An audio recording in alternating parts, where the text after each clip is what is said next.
Ya, baik. Selamat pagi Bapak Ibu. Maaf, waktu sudah jam 9. Ya, kita sudah akan memasuki dalam acara kita. Dan sekali lagi, salam, apa kabar Bapak Ibu? Saya akan percaya semua dalam keadaan sehat. Dan senang berjumpa kembali dalam acara 1 jam bersama Renungan Harian. Dan kita yakin dan percaya di minggu ini kita boleh merasakan sukacita bersama Allah. Begitu juga Bapak Ibu, saya lihat hari ini yang berseri-seri, yang pagi hari ini kita bersama-sama akan menikmati firman Tuhan. Dan sekali lagi, selamat datang dalam acara 1 jam bersama Renungan Harian. Mari kita bersama-sama bertumbuh, mari kita bersama-sama melakukan akan bidang firman Tuhan, apa yang kita akan dengar nanti pada pagi hari ini. Mari kita bersama-sama, kita siapkan hati kita datang kepada Tuhan. Biarlah acara 1 jam bersama Renungan Harian pagi hari ini sungguh-sungguh boleh memberkati kita semuanya. Mari Bapak Ibu, kita siapkan hati kita untuk datang kepada Tuhan. Mari datang ke Tuhan. Bapak, kami sungguh bersyukur buat pagi hari ini, pagi yang indah, di mana kami boleh bersama-sama datang kepadamu Tuhan dalam acara 1 jam bersama Renungan Harian Tuhan. Bila acara ini sungguh boleh menguatkan iman kami akan Engkau Tuhan, dan kami rindu acara ini boleh berjalan dengan lancar. Kami serahkan semua perkara pakai, baik handphone, laptop, sinyal, wifi, listrik Tuhan, semua dalam kendali-Mu Tuhan. Dan Kau berkati kami, urapi kami, setiap yang ambil bagian, baik nanti hamba-Mu, Pak Anto yang akan menyaringkan Tuhan, biarlah Kau urapi beliau, sehingga apa yang disampaikan Tuhan, sungguh-sungguh kami boleh diberkati. Begitu juga kami, setiap yang mengikuti acara ini Tuhan, supaya daring ini Tuhan, kiranya Kau berkati kami, sehingga biarlah kami masing-masing juga boleh Tuhan, menyaringkan apa yang kami dapatkan tadi pagi saat kami bersaat teduh Tuhan. Dan kami rindu Tuhan, kami mendapat sesuatu dari Engkau Tuhan. Terima kasih Bapa, Kau sertai acara ini dari awal hingga akhir dalam tangan-Mu, dan semuanya dalam kendali-Mu Roh Kudus. Dalam nama Yesus, kami akan siap acara ini. Haleluya. Amin. Ya, mari Bapak Ibu kita siapkan hati kita akan bersama-sama pagi hari ini memuji Tuhan. Kita akan pujian karena salib-Mu. Ya, kita akan percaya karena salib Tuhanlah yang membebaskan kita, bahkan kita terlepas dari maut. Mari kita bersama-sama dengan pujian ini kepada dasar hati kita, sebagai ungkapan doa kita kepada Tuhan.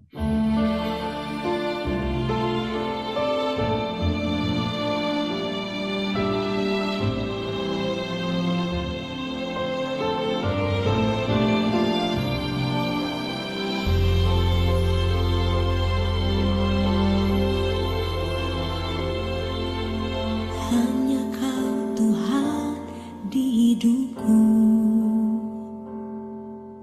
Kau berikan hidup yang baru. Darah-Mu menyucikan, pulihkan hatiku. Ku nyatakan Kaulah segalanya. Engkaulah sumber pengharapan, kuasa-Mu sanggup menyembuhkan.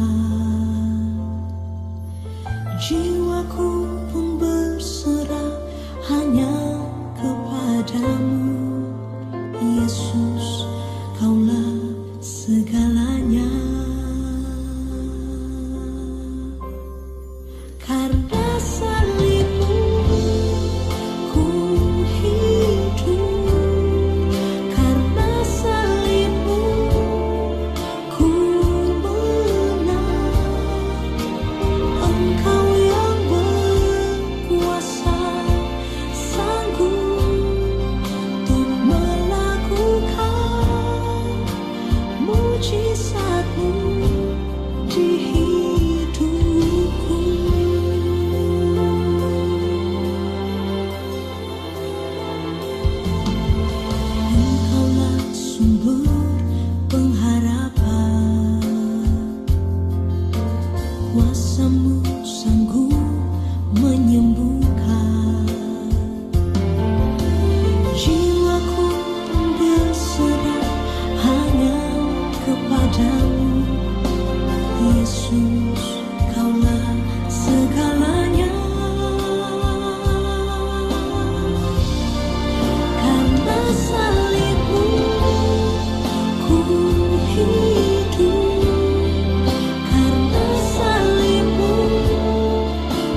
Karena salibmu ku menang, karena salibmu ku hidup, karena salibmu sampai hari ini kita ada semua dengan anugerah Tuhan. Dan memang kita masuk dalam Paskah pada minggu ini, dan kita bersyukur kepada Tuhan buat karya Tuhan luar biasa yang terjadi di kayu salib yang menebus umat manusia dan dosa-dosa kita. Pagi hari ini mari kita bersama-sama siapkan hati kita akan bersama-sama mendengarkan audio renungan harian pada hari ini. Mari kita bersama-sama siapkan hati kita.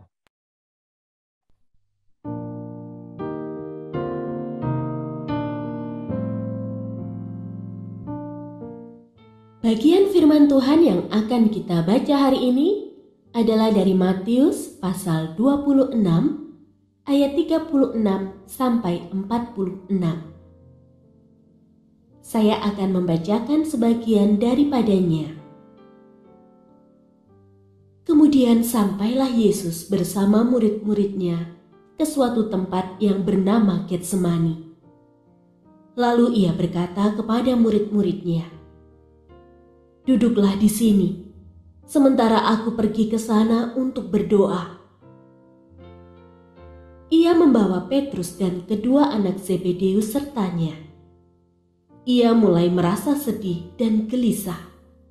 Lalu katanya kepada mereka, "Hatiku sangat sedih, seperti mau mati rasanya. Tinggallah di sini dan berjaga-jagalah dengan aku." Pendengar yang mengasihi Tuhan, ayat yang kita renungkan secara khusus hari ini adalah dari Matius pasal 26 ayat 38. "Hatiku sangat sedih, seperti mau mati rasanya. Tinggallah di sini dan berjaga-jagalah dengan aku." Renungan hari ini berjudul 1 jam saja. Ketika anak pertama kami meninggal, kami begitu terkesan dengan seorang sahabat yang datang menemani kami pada saat kejadian. Ketika kami memberikan kabar duka, ia segera hadir. Dengan rela dan tulus, ia memberikan waktunya untuk ada bersama kami di tengah-tengah kesedihan dan pergumulan kami yang berat. Menjelang akhir pelayanannya di dunia untuk menyelesaikan karya penebusannya, Yesus mengalami pergumulan yang berat. Dia harus menanggung banyak penderitaan dari pihak tua-tua, imam-imam kepala, dan ahli-ahli Taurat, lalu dibunuh dan dibangkitkan pada hari ketiga. Dalam kesedihannya yang sangat, dia ingin berdoa kepada Bapanya di Taman Getsemani. Dia mengajak murid-muridnya yang terdekat, Petrus, Yohanes, dan Yakobus bersamanya. Dia ingin mereka menemani dan berjaga-jaga 1 jam saja. Tetapi apa yang terjadi dengan mereka ketika Yesus berdoa? Mereka semua tertidur. Bahkan sampai 3 kali setiap kali Yesus sedang berdoa. Pergumulan berat Yesus untuk taat dalam menghadapi kematian di atas kayu salib ternyata tidak mudah mereka pahami, sehingga mereka tidak sanggup sejenak berjaga-jaga bersamanya. Ada orang-orang di sekitar kita yang membutuhkan dukungan di masa-masa kritis karena situasi dan masalah yang berat dalam studi, keluarga, kesehatan, pekerjaan, dan relasi dengan orang lain. Mereka sangat kesepian dan membutuhkan teman yang dapat sekadar mendengar dan mengerti beratnya pergumulan yang mereka hadapi. Maukah kita hadir sebagai wujud kasih dan dukungan dan berdoa bagi mereka? 1 jam saja adalah layak diperjuangkan untuk kita hadir bagi sesama yang sedang kesepian di dalam pergumulan yang berat. Ya, pagi hari ini kita telah bersama-sama menyimak dari audio renungan harian pada pagi hari ini. Dan kita akan percaya pasti Bapak Ibu yang tadi pagi saat bersaat teduh begitu banyak mendapatkan sesuatu hal dari kebenaran firman Tuhan. Dan di pagi hari yang indah ini tengah-tengah kita telah hadir penulisnya itu Bapak Anto Wibowo. Apa kabar Pak Anto? Halo pagi Pak Anto, apa kabar? Ya, ya sama-sama saya menanti Bapak Ibu. Selamat Ya. pagi. Oh, selamat pagi, puji Tuhan. Apa Oke. kabar Pak Anto? Iya, Baik. puji Eh, Tuhan. Iya, Maaf, senang. ada kendala sedikit. Jadi dari tadi saya memang agak bingung dengan ini ya Zoom. Iya, Terima kasih Pak Sony dan juga Yayasan Gloria yang memberi kesempatan gitu ya. Ini memang baru kali pertama gitu ya, saya membagikan apa yang menjadi perenungan saya di acara ini gitu ya. iya, tapi senang sekali Pak Anto ya, yang pagi hari ini boleh bersama dengan Bapak Anto dalam acara 1 jam bersama renung harian. Oleh sebab itu Pak, mari kami persilakan Bapak untuk menyampaikan apa yang menjadi latar belakang Bapak menulis artikel pada pagi hari ini, sehingga biar kita juga boleh diberkati. Silakan Pak Anto, apa Iya, yang kami terima berikan. kasih. Selamat pagi Bapak dan Ibu dan saudara semua pembaca renungan harian. Damai sejahtera Tuhan bersama kita semua. Selamat memasuki Minggu Sengsara gitu dan atau Minggu Suci gitu, memperingati hari-hari terakhir kehidupan Yesus dan dalam pelayanannya di dunia dan menyelesaikan karya penebusannya, menebus manusia dari hukuman dosa ini, bukan menebus dosa manusia. Melalui kematiannya di atas kayu salib. Biarlah masa-masa ini kita boleh semakin merenungkan kasihnya yang begitu besar bagi kita. Saya hari ini membagikan perenungan dari Matius 26 ayat 36 sampai 46. Nah, setelah Yesus mengadakan perjamuan malam bersama dengan murid-muridnya, dia bersama murid-muridnya pergi ke Bukit Zaitun. Dia menyatakan bahwa sebentar lagi mereka akan terguncang imannya dan bercerai-berai, lari, dan bahkan Petrus, salah satu muridnya, akan menyangkalinya sebanyak 3 kali. Yesus akan tertinggal seorang diri, menanggung banyak penderitaan dari para pihak tua-tua, imam-imam kepala maupun ahli-ahli Taurat, lalu dibunuh dan dibangkitkan pada hari yang ketiga. Menghadapi situasi demikian tentu bukan hal yang mudah bagi Yesus dalam kemanusiaannya. Yesus ingin berdoa kepada Bapanya dan sampai di suatu tempat nama Getsemani, salah satu tempat di bagian dari Bukit Zaitun, dia meninggalkan murid-muridnya yang lain dan hanya membawa Simon, Petrus, Yohanes, dan Yakobus untuk bersamanya. Mereka dikenal sebagai murid-murid yang sangat dekat dengannya. Nah, bersyukur bahwa melalui Alkitab Tuhan mengizinkan kita boleh melihat, mengerti bagaimana perasaan Yesus pada saat itu. Dalam kemanusiaannya dia merasa sedih dan gentar. Dia sedih karena bangsanya sendiri dan dunia yang dikasihinya menolaknya. Dia gentar karena kepadanya akan ditimpakan hukuman dosa seluruh dunia.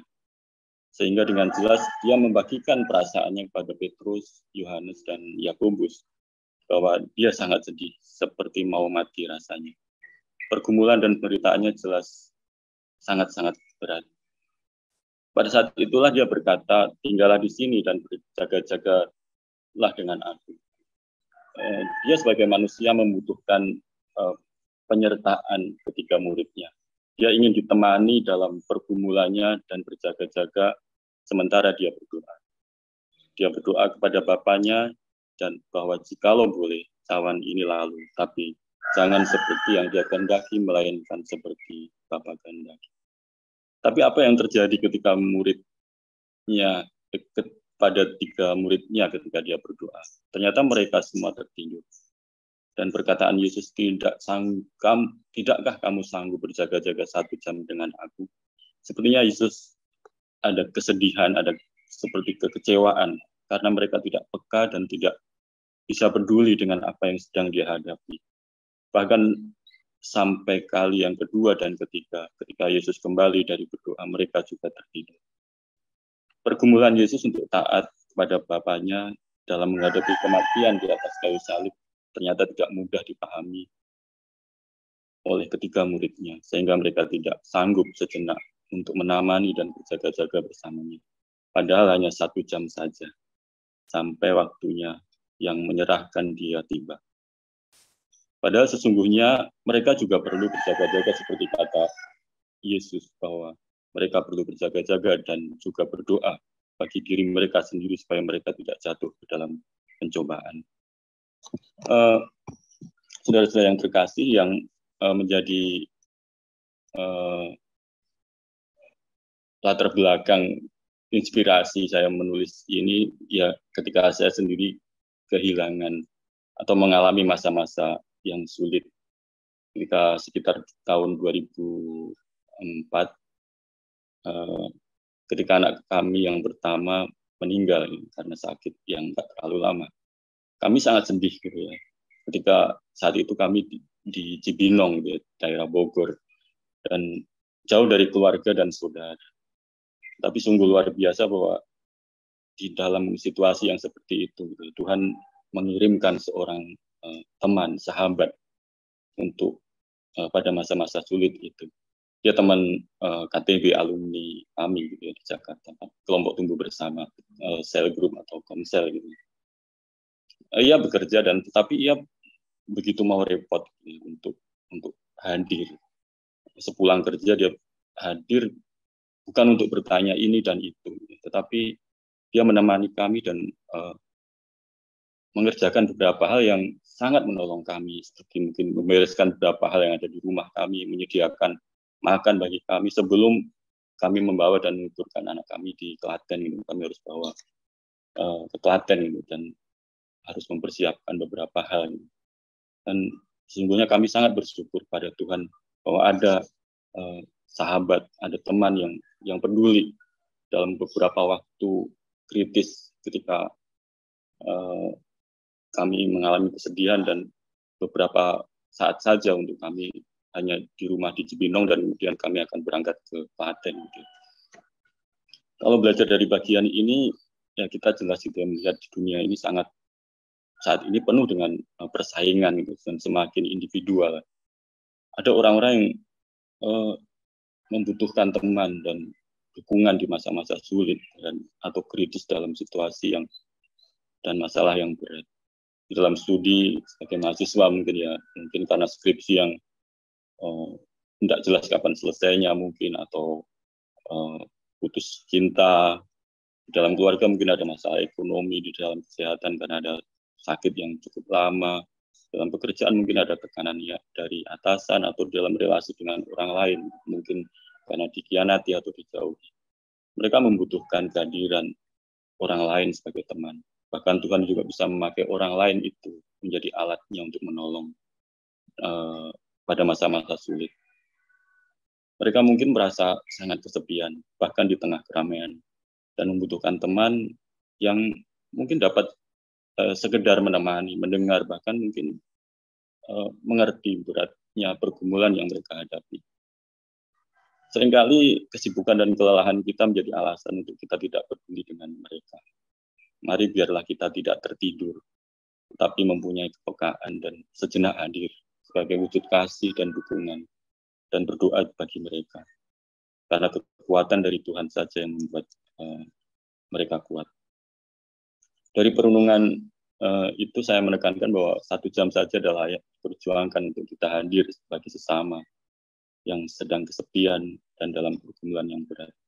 Seperti acara ini mungkin juga 1 jam saja gitu ya. Jadi ya kita hadir dan mungkin nanti ada yang sharing, kita boleh mendengar, boleh membawa di dalam doa apa yang menjadi sharing Bapak Ibu Saudara.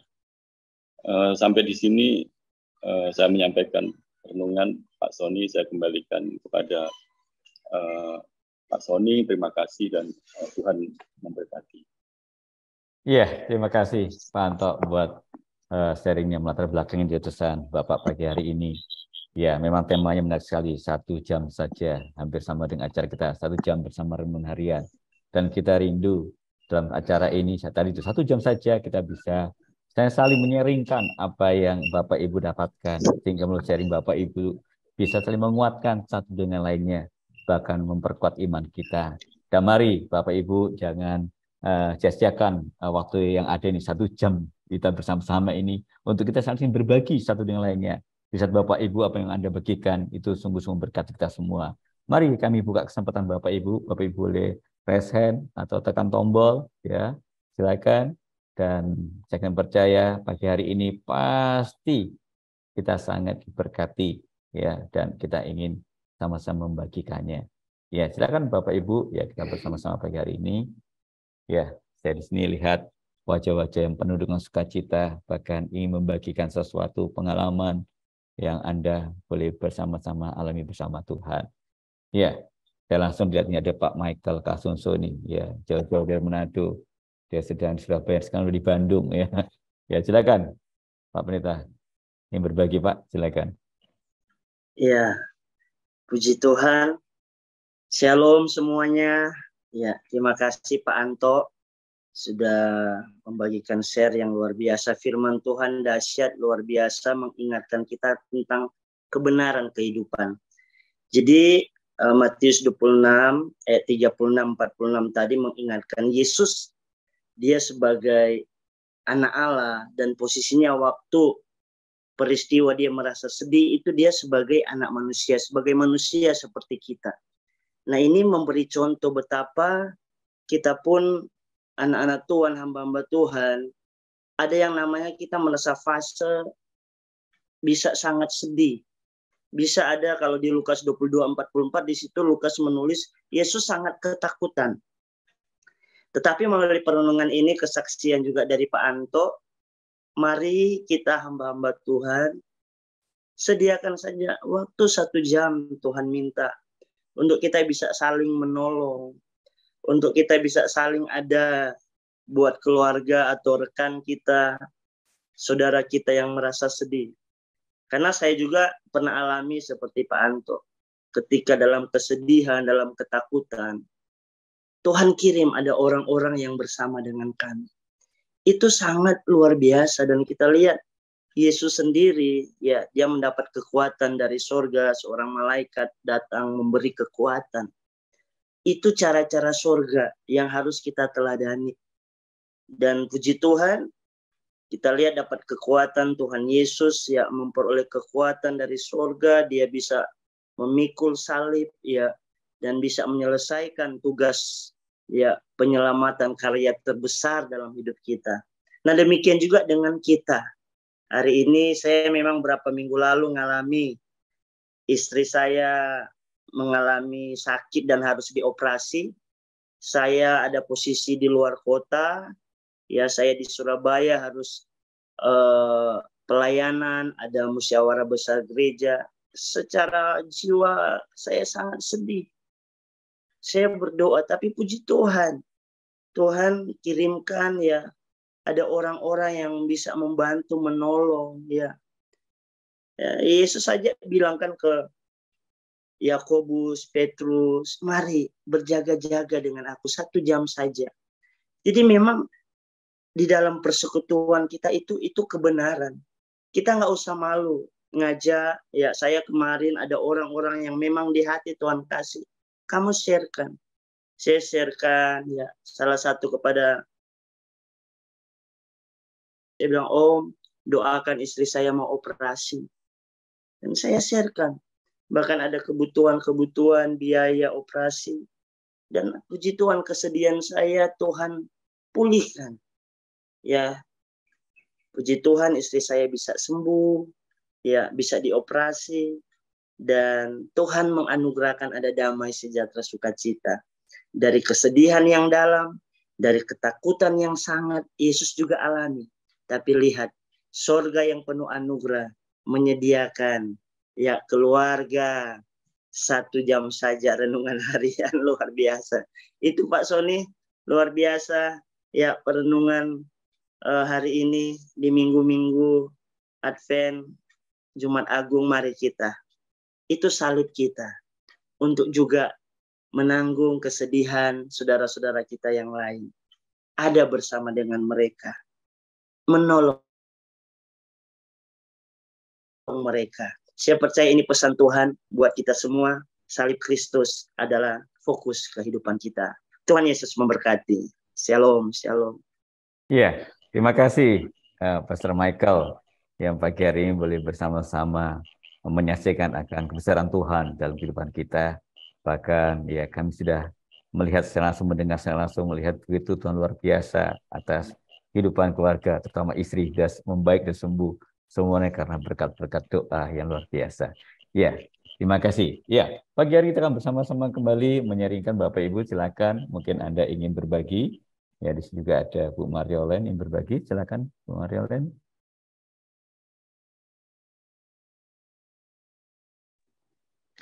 Selamat pagi, terima kasih Pak Sony. Selamat pagi Bapak Ibu yang ada di ruang Zoom. Terima kasih untuk kesempatan sharing. Kalau melihat kesaksian dari Pak Anto dan Pak Michael, saya juga pernah mengalami begitu ya. Perasaan kehilangan seorang anak yang puji Tuhan, sempat Tuhan beri kesempatan untuk melihat karena anak itu lahir dengan prematur ekstrim begitu ya. Dan memang kehadiran dari orang-orang yang mempunyai perasaan yang sama, mereka yang penuh kasih itu sangat menguatkan gitu. Saya melihat bahwa dalam bacaan dan perenungan hari ini ada banyak hal yang bisa saya tangkap untuk diri saya begitu ya. Dan semoga bisa memberkati Bapak Ibu juga.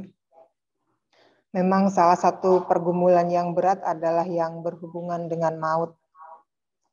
Ada orang yang bergumul, apakah saya akan masuk surga? Ada orang yang bergumul, kemana saya setelah mati? Bagaimana anak-anak saya? Bagaimana istri saya? Bagaimana suami saya? Bagaimana pelayanan saya? Bagaimana perusahaan saya? Dan lain sebagainya. Yesus juga memiliki pergumulannya tersendiri begitu. Dan salah satunya adalah keadaan murid-muridnya yang dilatih untuk siaga rohani itu masih sangat sulit. Sementara mereka adalah rekan sepelayanan Yesus dan penerus pelayanan itu setelah Yesus nanti terangkat ke surga. Saya merefleksikan bahwa memang seringkali kita sebagai murid-murid Yesus itu juga demikian. Dekat Yesus tapi tidak siaga rohani. Malah manja rohani begitu ya. Hal ini yang membuat roh kita tidak menyala-nyala. Kita masa bodoh atau santai dengan keadaan.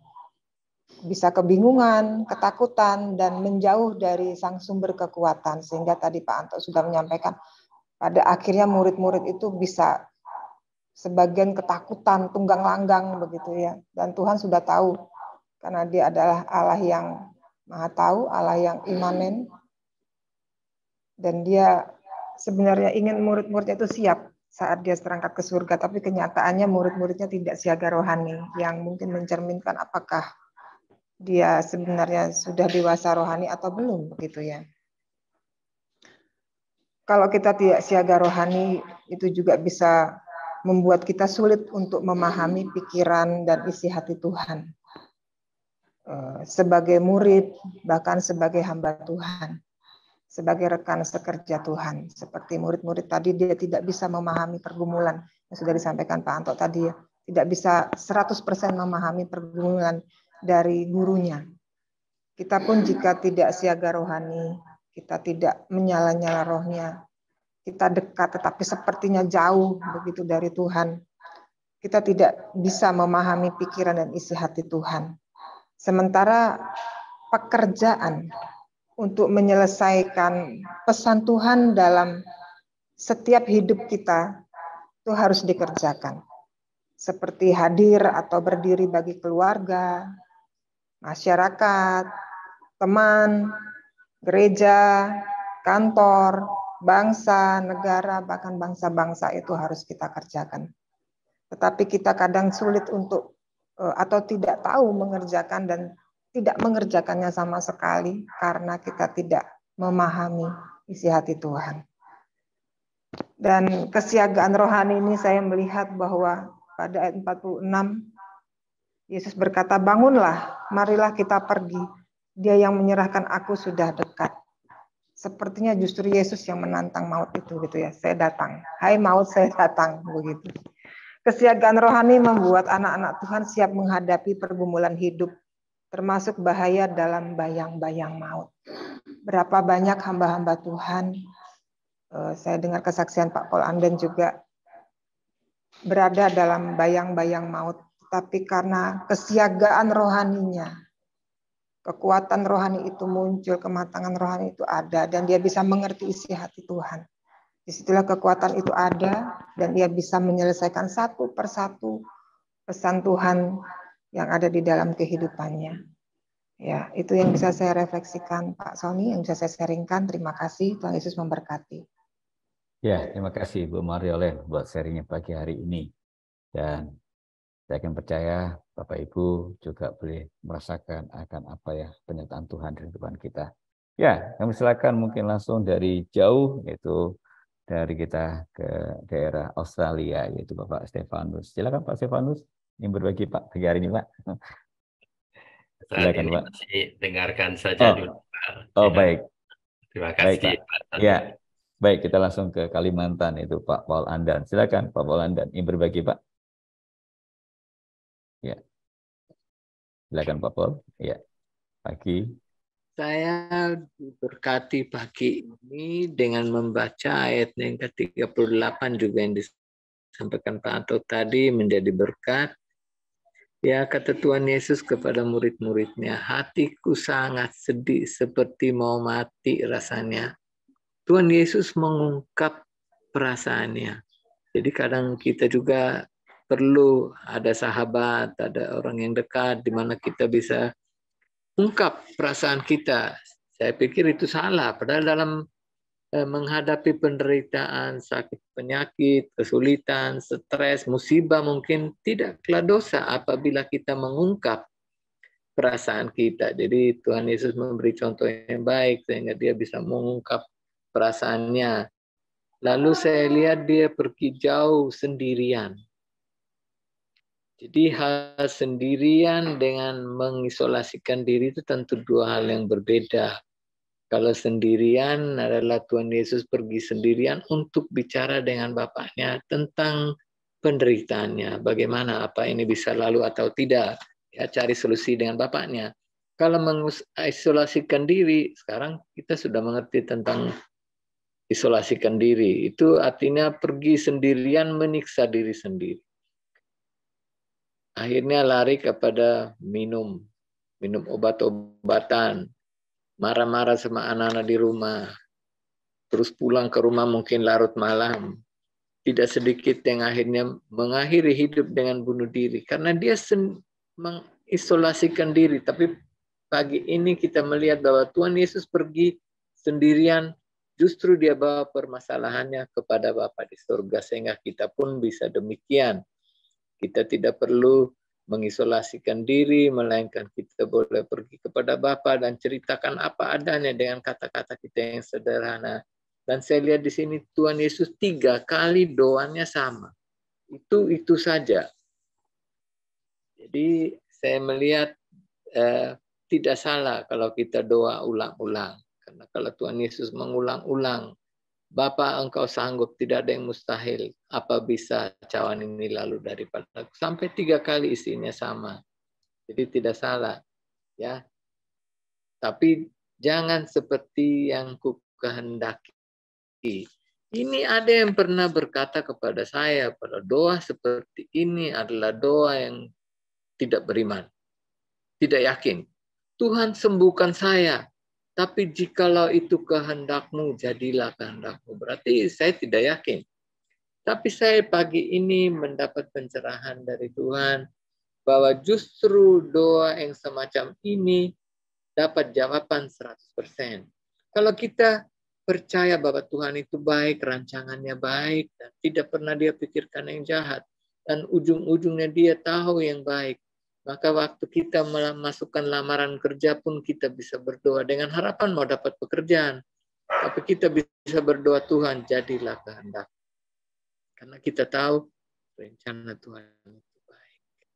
Saya berdoa dan saya percaya pagi hari ini bagi yang mendengar mungkin menghadapi permasalahan, stres, takut, penderitaan, sakit penyakit, kita bisa berdoa, jadilah kehendak-Mu Tuhan. Karena kehendak Tuhan itu selalu baik. Tuhan Yesus memberkati. Ya, terima kasih Pak Paul. Suatu perenungan yang indah yang pagi hari ini dibagikan.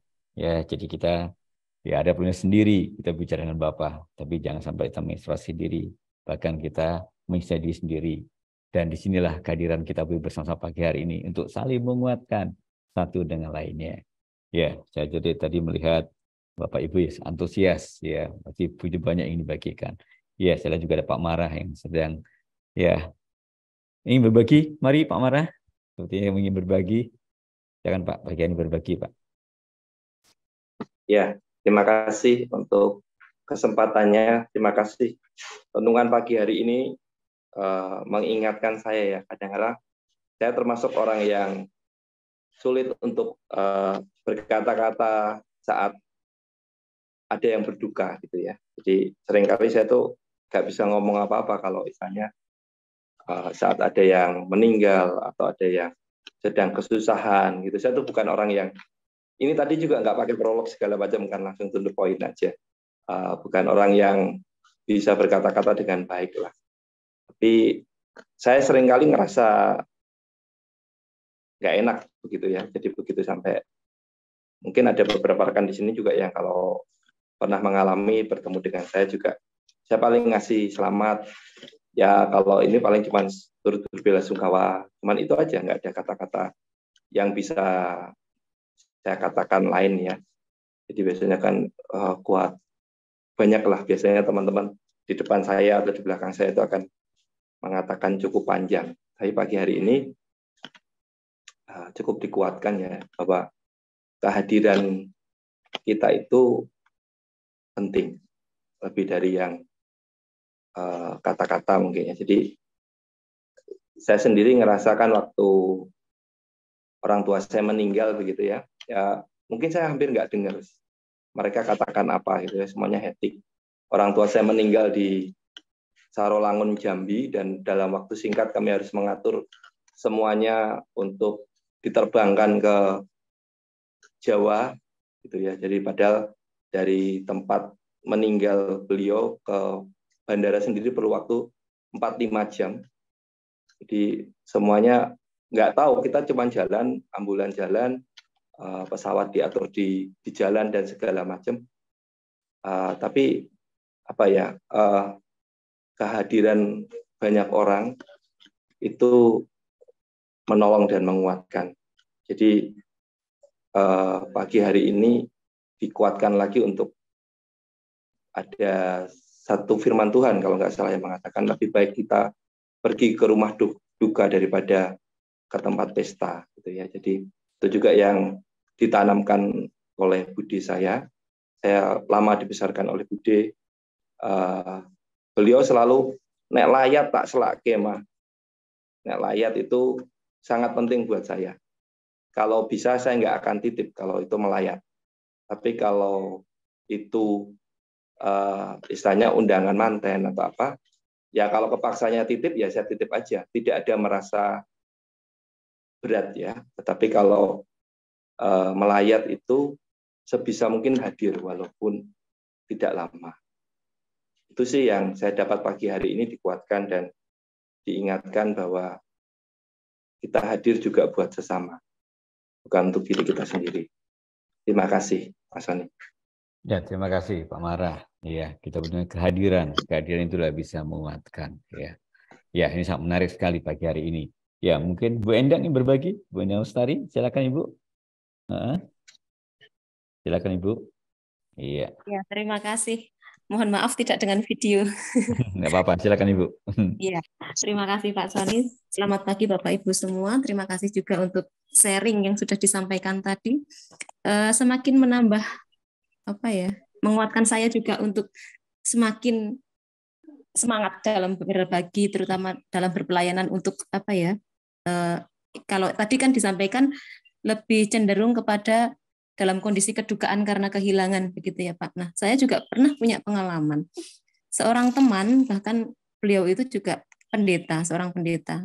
Ketika kehilangan sang ayah, itu bapaknya dipanggil Tuhan, ada seorang yang datang melayat kemudian menyampaikan turut bersuka cita ya Pak, begitu.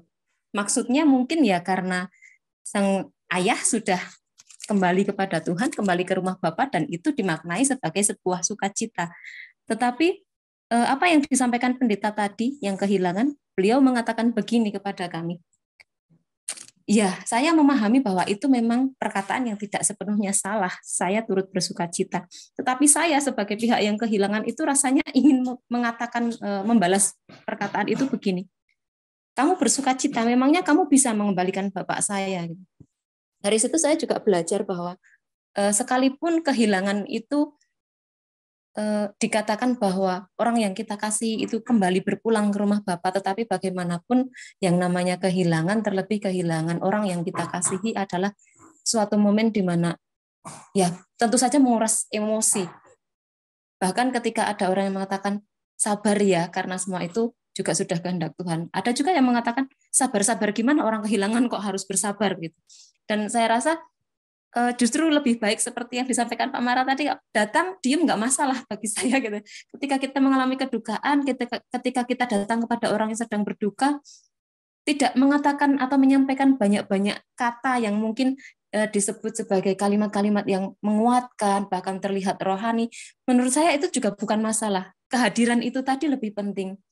Bahkan kehadiran juga tidak melulu hadir secara fisik, kita datang mengunjungi. Belum lama ini saya bersama dengan suami itu kok rasanya dalam hati itu seperti merindukan seseorang yang kami kenal di tempat yang jauh.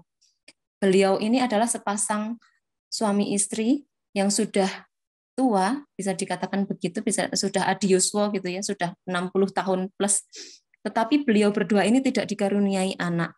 Dulu sempat mengadopsi anak, tetapi ternyata Tuhan menghendaki bahwa si anak tersebut berpulang lebih dahulu. Kemudian karena sudah lama tidak berkomunikasi dan tidak bertemu, kami mencoba untuk menelpon beliau. Nah, rupanya beliau ini yang si ibunya ternyata sedang dirawat di rumah sakit, dan itu kami percaya bahwa itu bukan suatu kebetulan, tetapi Roh Kudus menuntun kami untuk melakukannya. Kami sungguh bersukacita karena kami bisa menguatkan beliau yang masih dirawat, dan beliau juga menyampaikan bahwa saya senang sekali, saya sebenarnya kangen. Dari mana jenengan tahu kalau saya sedang dirawat? Oh, sebenarnya saya tidak tahu kalau panjenengan sedang sakit, kami bilang begitu. Tetapi kami rindu, kami ingin menyambung silaturahmi kita saja, sehingga ya sudah, karena kita jauh, saya telepon gitu.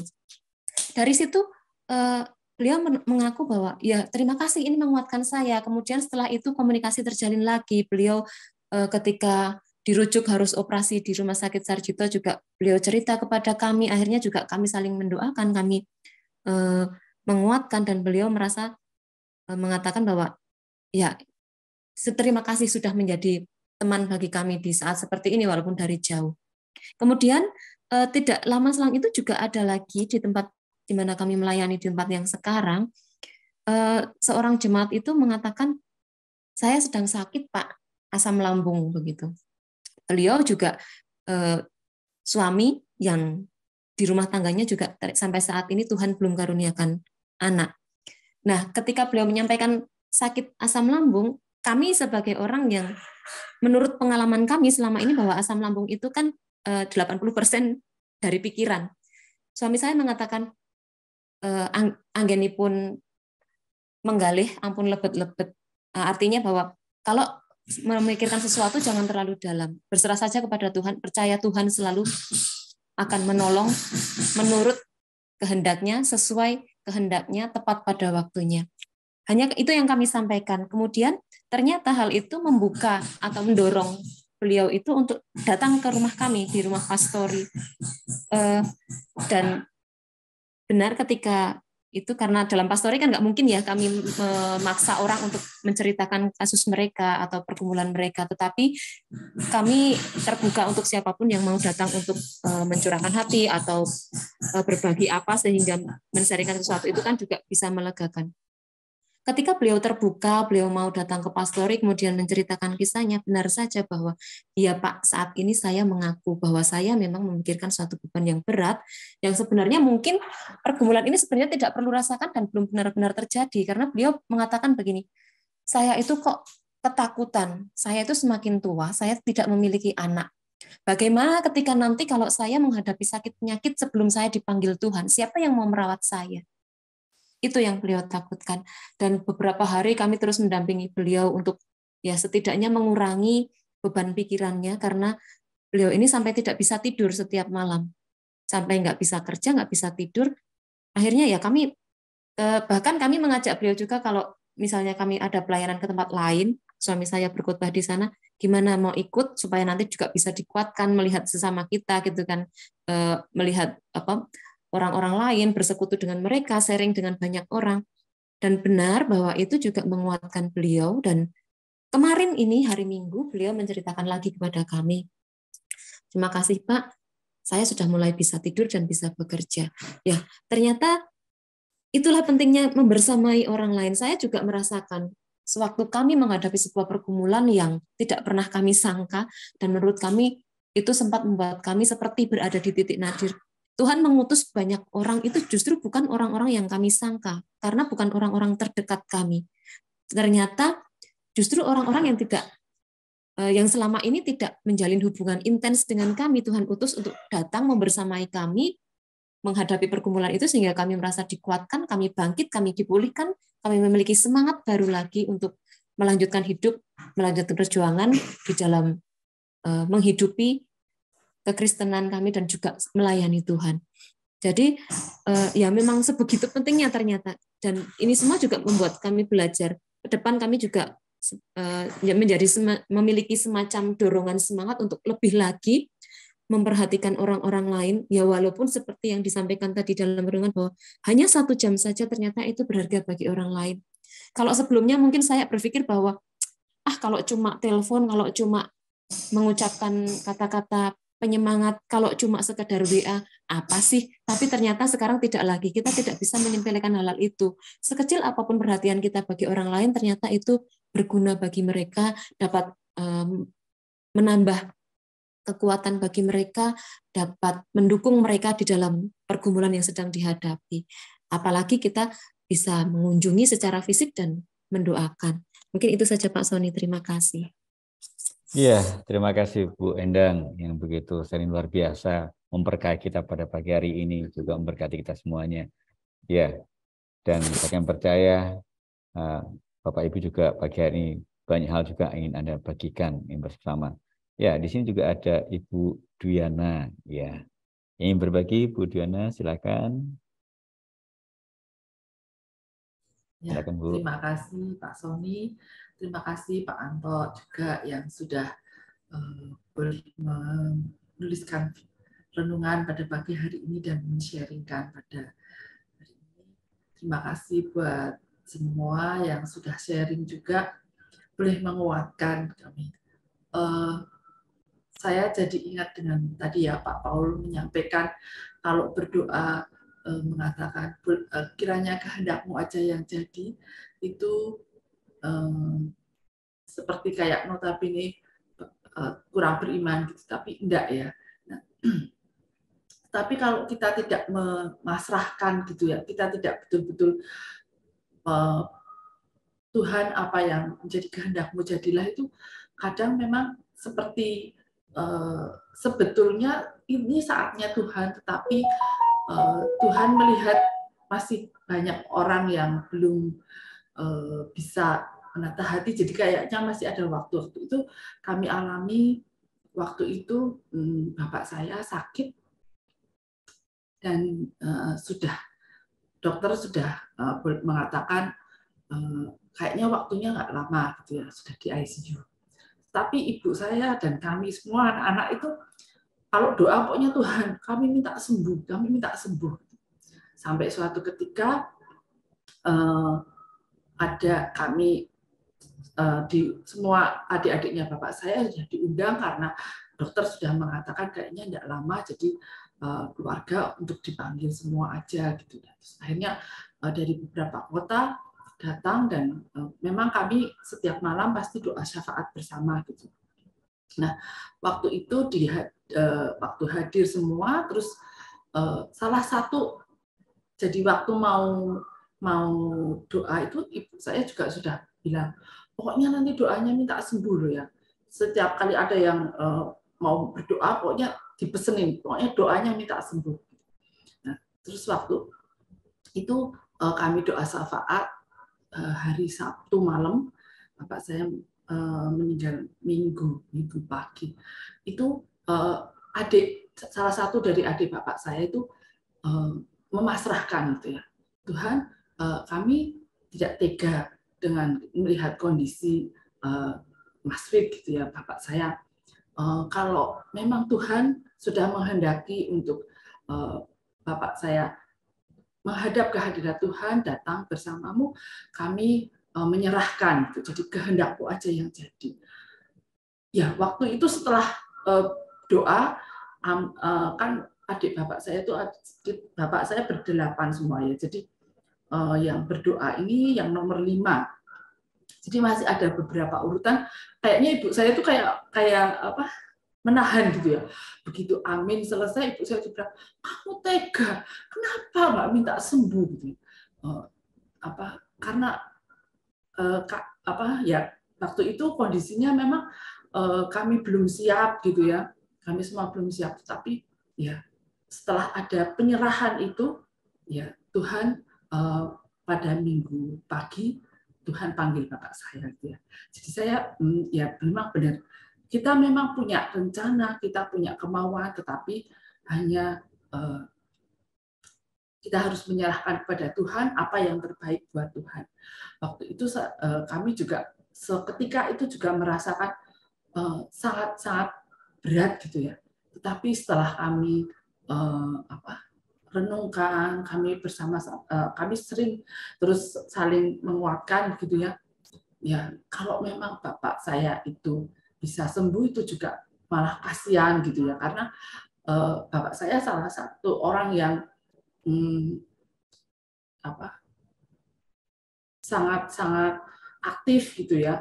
Nah waktu itu sakitnya kan stroke, jadi kalau memang bisa sembuh pun akan di atas kursi roda dan itu akan membuat penderitaan buat beliau. Jadi kami terus akhirnya setelah dengan perenungan cukup lama, ya kami menyadari bahwa ya Tuhan lebih sayang, gitu.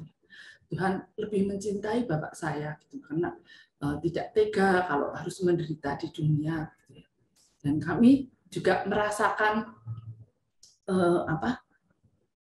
satu penghiburan juga dengan banyak orang yang juga boleh menemani kami di dalam masa-masa sulit itu, ya boleh memberikan suatu nasihat, boleh memberikan suatu masukan gitu ya. Jadi membuat kami merasa ya Tuhan memang lebih baik, Tuhan baik, Tuhan sangat mencintai gitu ya. Ya, tapi seketika waktu itu doa dengan menyerahkan itu memang kadang kita merasa ya kayak kemauan kita gitu, tetapi boleh disadarkan ya hanya kiranya hanya kehendakmu aja yang jadi. Gitu aja. Terima kasih. Ya. Ya, terima kasih buat Bu Diana buat sharing pagi hari ini. Ya, begitu banyak kita juga berkat di pagi hari ini. Ya, karena waktu terus berjalan, ya sebelum nanti ke Pak Anto. Ya, saya juga diingatkan satu firman Tuhan tadi di ayat ini ya, bahwa Bapak kalau bisa lalukan cawan ini dari hadapanku. Saya juga masih teringat, saya boleh menyaringkan bagaimana 16 tahun yang lalu, ya tahun 2007, di mana kami pelayanan dari Jogja mau ke Medan, Bapak Ibu ya, ke Medan, terus perjalanan naik pesawat dari Jogja aman-aman. Ini singkat cerita, terus dari Jakarta menuju ke Medan harus 2 jam lebih. Tapi apa yang terjadi kami alami, saya naik pesawat, ternyata pesawat itu di dalam kabin terbakar, Bapak Ibu ya. Dan itu sangat mencekam. Dan kami menggunakan masker oksigen, semua tidak berfungsi. Dan saya di dalam situ saya berdoa ya.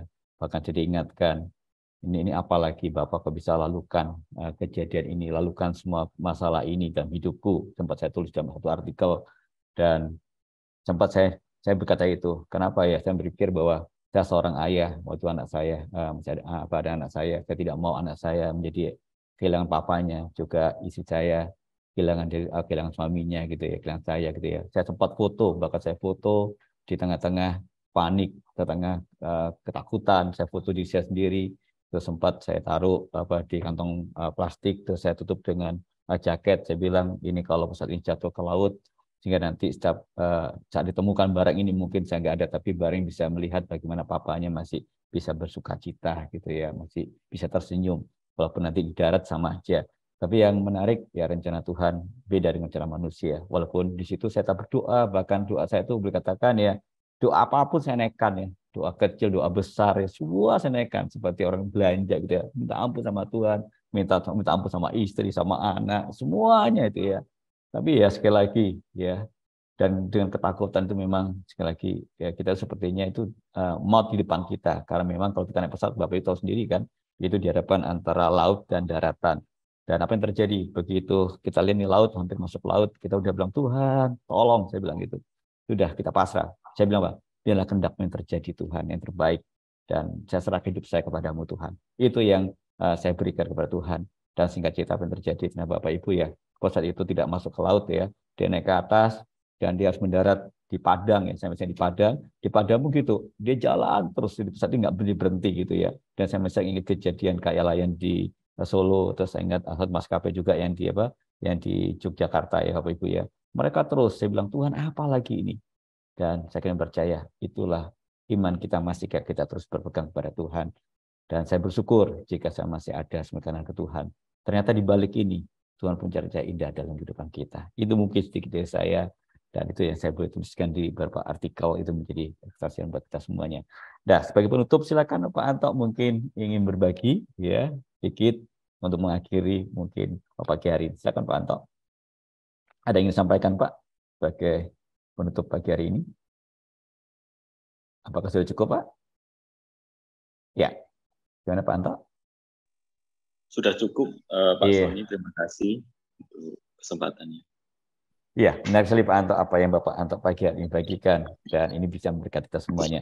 Ya, Bapak Ibu, tanpa terasa 1 jam bersama renungan harian, kayaknya waktu yang begitu singkat tapi begitu banyak. Kehadiran Bapak Ibu ini saling melengkapi, bahkan saling berbagi, saling menguatkan. Oleh sebab itu jangan pernah tinggalkan pertemuan-pertemuan seperti ini. Dengan kehadiran kita bisa saling menguatkan satu dengan lainnya.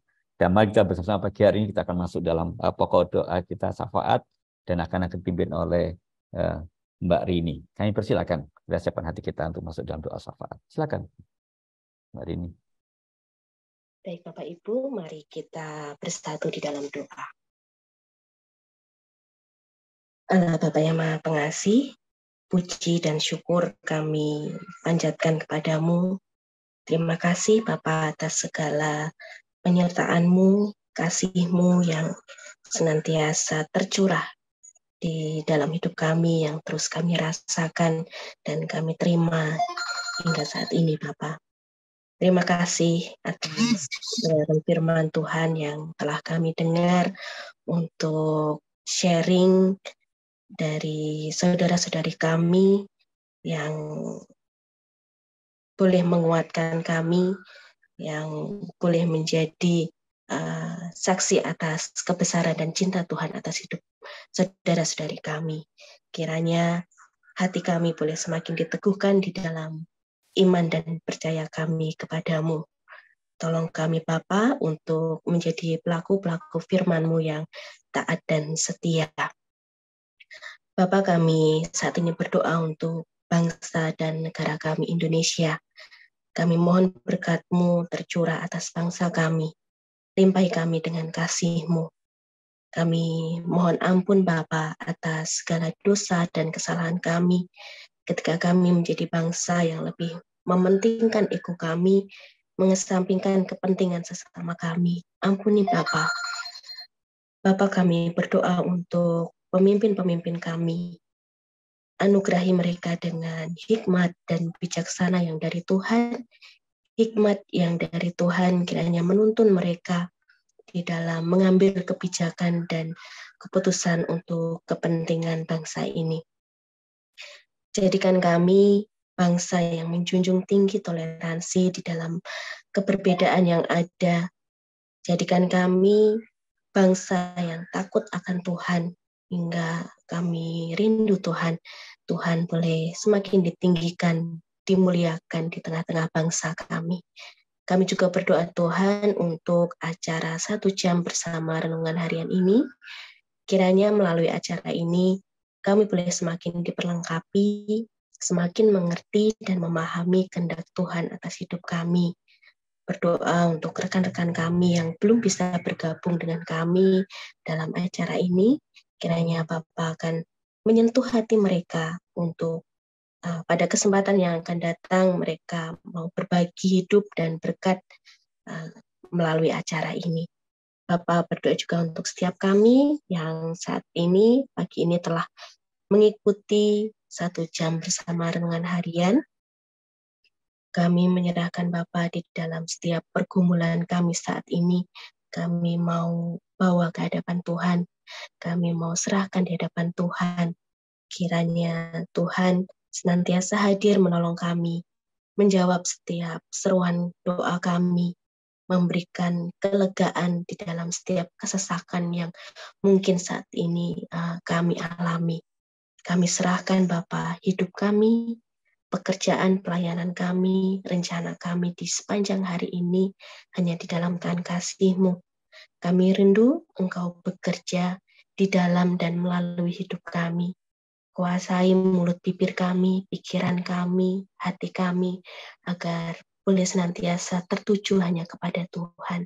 Sehingga seluruh hidup kami, Bapa, boleh kedapatan menyenangkan hati Tuhan, boleh kedapatan terus setia dan taat untuk melakukan setiap kehendak dan mau Tuhan atas hidup kami. Terima kasih ya Bapa, ini doa kami, syukur kami. Kami mau haturkan di hadapan-Mu di dalam perantaraan putra-Mu terkasih Tuhan kami, Yesus Kristus. Amin. Mari kita bersama-sama terima berkat dari Tuhan. Terimalah berkat rahmat dan anugerah dari Allah Bapa di surga, berkat cinta kasih dan pengampunan dosa dari Tuhan Yesus Kristus, berkat pertolongan dan penghiburan di Allah Roh Kudus yang menyertai dan memberkati engkau dan keluargamu mulai hari ini sampai merantau Tuhan Yesus datangnya kedua kalinya. Amin. Amin. Ya, mari kita bersama-sama naikkan pujian. Terima kasih Tuhan, sebagai ucapan syukur kepada Tuhan bahwa kita boleh bersama-sama pagi hari ini diberkati oleh firman Tuhan melalui firman-Nya. Kita akan bersama naikkan pujian. Terima kasih Tuhan. Mari bersama Bapak Ibu kita siapkan hati kita dalam pujian dan doa kita pagi hari ini. Kita ucap syukur kepada Tuhan.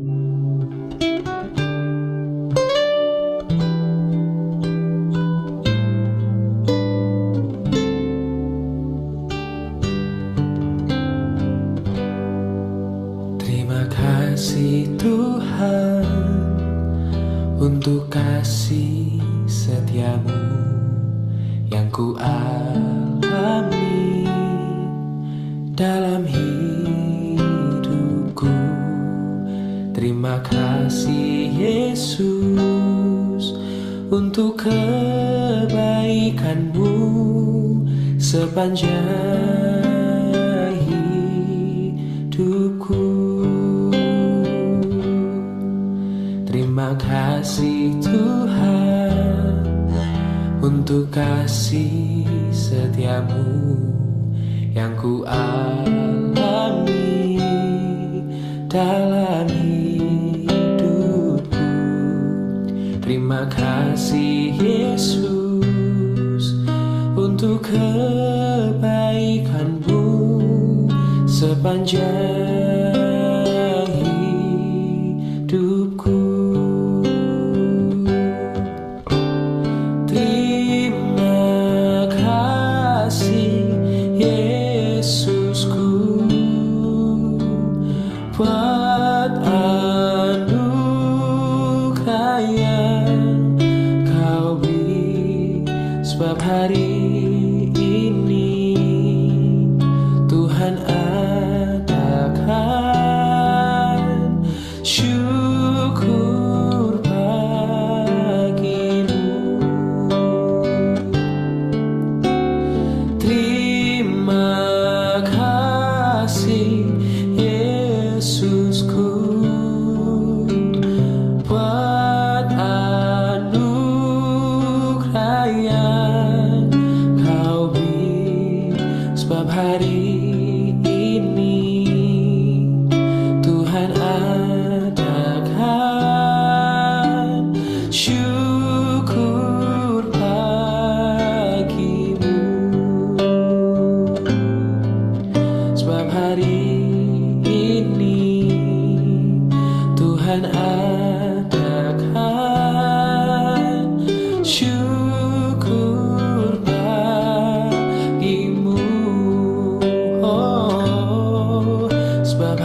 Ya, syukur kepada Tuhan, acara 1 jam bersama renungan harian telah selesai. Biarlah firman Tuhan kita dengar pagi hari ini terus boleh tertanam kehidupan kita, berakar, bertumbuh, berbuah untuk kemuliaan Tuhan.